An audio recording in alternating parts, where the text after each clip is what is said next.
यह चुनावी मौसम है। मौजूदा समय में आपको जो कुछ भी दिखाई दे रहा है वह चुनाव को लेकर ही है, चाहे वह लोकसभा का बजटकालीन सत्र हो या फिर यूपी विधानसभा का।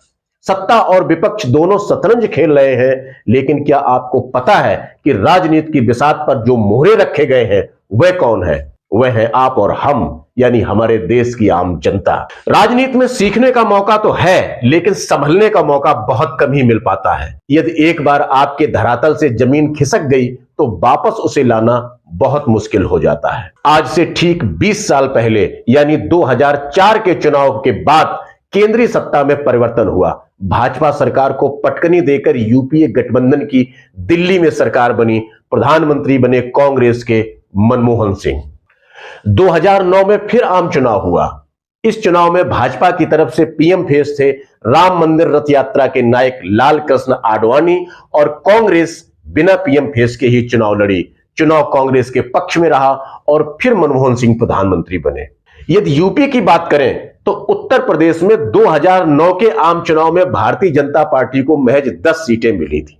वहीं कांग्रेस को 21, समाजवादी पार्टी को सबसे ज्यादा 23 और बहुजन समाज पार्टी के खाते में 20 सीटें थीं। मतलब ये तीनों दल लगभग 1-2 सीटों के अंतर से बराबर पर थे, जबकि अजित सिंह के राष्ट्रीय लोकदल के पास भी 5 सीटें थीं। ये 2009 की स्थिति थी। लेकिन 2014 आते आते देश और प्रदेश दोनों के समीकरण बदलने लगे। उत्तर प्रदेश में 2014 के आम चुनाव से पहले 2012 में विधानसभा का चुनाव भी हुआ, जिसमें समाजवादी पार्टी ने फुल बहुमत की सरकार बनाई। मुख्यमंत्री बने अखिलेश यादव। यानी आज का विपक्ष 2014 के आम चुनाव से पहले न केवल मजबूती के साथ खड़ा था, बल्कि केंद्र और प्रदेश दोनों जगह सत्तासीन भी था। फिर ऐसा क्या हुआ कि यकायक भारतीय जनता पार्टी की ऐसी लहर चली जिससे उत्तर प्रदेश में वह 2014 में 10 सीटों से बढ़कर 71 सीटें जीतने में कामयाब रही और कांग्रेस सीधे 21 से फिसलकर 2 पर आ गई। एक सीट रायबरेली, जहां से सोनिया गांधी जीती, और दूसरी सीट अमेठी से राहुल गांधी किसी तरह से बचाने में कामयाब रहे। समाजवादी पार्टी को मिली 5, जिनमें सभी सीटें उनके परिजनों ने जीती। और सबसे हैरान कर देने वाली बात रही, बहुजन समाज पार्टी के खाते में एक भी सीट नहीं आई। 5 सीटों वाला राष्ट्रीय लोकदल भी शून्य पर रहा। राजनीति में यह एक नए युग की शुरुआत थी। यूपी में एक दल और उभर कर आया, वह था अनुप्रिया पटेल का अपना दल एस। इसने भाजपा के साथ मिलकर चुनाव लड़ा और 2 सीटों पर कामयाबी हासिल की। इसे नए युग की शुरुआत इसलिए भी कहा जाएगा क्योंकि इसके बाद कल के सत्ताधारी दल आज की राजनीति में जिस तरह से हाशिए पर आ गए, वह किसी युग बदलने जैसा ही है। 2014 से या 2024 की तुलना करें तो आपको बिल्कुल साफ लगेगा कि हम राजनीति की एक ऐसी परंपरा में प्रवेश कर गए जहां सिर्फ जीत ही मायने रखती है, फिर वह जीत चाहे जिन मूल्यों पर मिली हो। 2019 के आम चुनाव से पहले भाजपा ने 2017 के विधानसभा चुनाव में समाजवादी पार्टी से सत्ता छीन ली। अब उत्तर प्रदेश में मुख्यमंत्री थे गोरखनाथ पीठ के महंत योगी आदित्यनाथ और केंद्र की सत्ता में था भाजपा के नेतृत्व वाला राष्ट्रीय जनतांत्रिक गठबंधन। प्रधानमंत्री थे नरेंद्र दामोदर दास मोदी। 2019 में फिर चुनाव हुआ। कुछ सीटें बदली लेकिन स्थिति नहीं बदली। इस बार यूपी में भाजपा को सीटें मिली 62, पिछले चुनाव की तुलना में 9 सीटें कम, लेकिन उसका वोट ऑफ परसेंटेज पिछले चुनाव की अपेक्षा 7.5% बढ़ गया। यानी इस बार उसे 49.98% वोट मिला।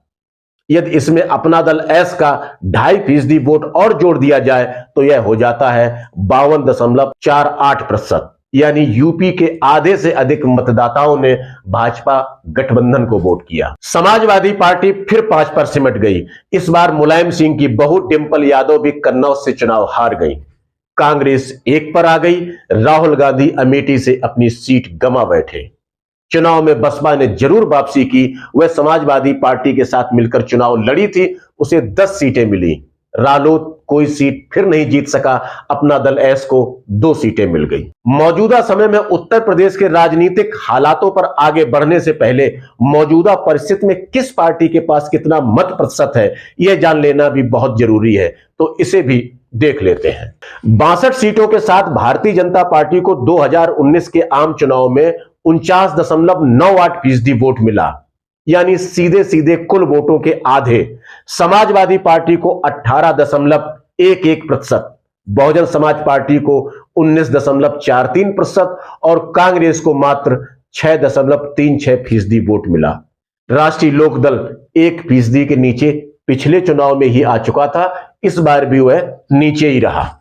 2004 में केंद्र की सत्ता गंवा बैठी भाजपा ने 2019 आते आते राजनीति की वह लकीर खींच दी जिसे विपक्षी दलों के लिए ना तो मिटा पाना संभव हो पा रहा था और ना उसे छोटा कर पाना। 2024 का बिगुल एक तरह से बज चुका है। उत्तर प्रदेश की राजनीति से जुड़े हर छोटे बड़े पहलू को हम आपके समक्ष एक एक कर लोकसभा वाइज लेकर आएंगे। तो आपसे हमारी गुजारिश है कि चैनल को सब्सक्राइब कर लीजिए और बेल आइकॉन को दबा दीजिए। आपकी प्रतिक्रियाओं का रहेगा इंतजार। मिलते हैं नए एपिसोड में एक नई जानकारी के साथ। नमस्कार।